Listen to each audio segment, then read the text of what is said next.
या भाजीसाठी आपल्याला ओलं वाटण आणि सुकं वाटण वेगवेगळं करायचं आहे। तर सुरुवातीला आपण ओलं वाटणमध्ये काय काय घेणार ते बघू। हा टोमॅटो मी थोडा कट करून घेतलेला आहे। त्यानंतर हा कांदा मी ऑइलमध्ये फ्राय करून घेणार आहे आणि हे कोथिंबीर, पालक थोडं, हिरवी मिरची, लसूण, अद्रक आणि जिरे। सुक्या वाटणामध्ये हे खसखस आहे, तेजपान, लाल मिरची, कलमी, बारीक केलेलं खोबरं, त्यानंतर बदाम घेतलेले आहेत 2-4 आणि धने। हे सर्व साहित्य मी भाजून आणि बारीक वाटून घेणार आहे।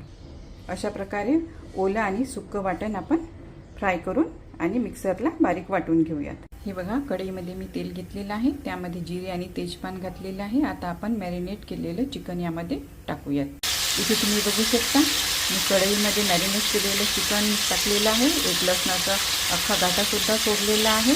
चिकन मॅरिनेट करण्यासाठी मी लसूण अद्रकची पेस्ट वापरली होती। त्यानंतर थोडी हळद आणि मीठ लावून अर्धा तास ते ठेवून दिलेलं होतं। चिकन आपण मंद आचेवर शिजवून घेऊया। आता चिकनला आपोआपच पाणी सुटलेलं आहे। आता आपण झाकण ठेवून परत याला शिजवून घेऊया। तुम्ही बघू शकता आपले चिकन छान शिजत आलेलं आहे, तेल सुटलेलं आहे। आता आपण यामध्ये एक एक मसाला ॲड करूया। सर्वप्रथम हा ओला आणि सुका मसाला होता तो मी टाकणार आहे।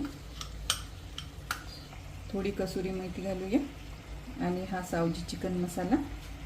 आता आपण हे सर्व मिक्स करूया। थोडी हळद घालूया, तर ही काश्मीरी लाल मिरची पावडर घालूया। हे बघा, अशा प्रकारे आपलं चिकन मस्त असं शिजलेलं आहे। आता आपण यामध्ये थोडं पाणी ॲड करणार आहोत।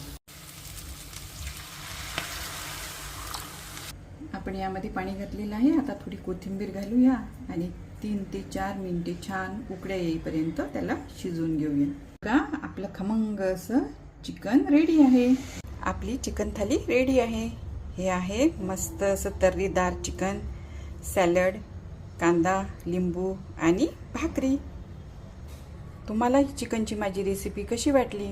मला लाईक करा आणि माझ्या चॅनलला नक्की सबस्क्राईब करा।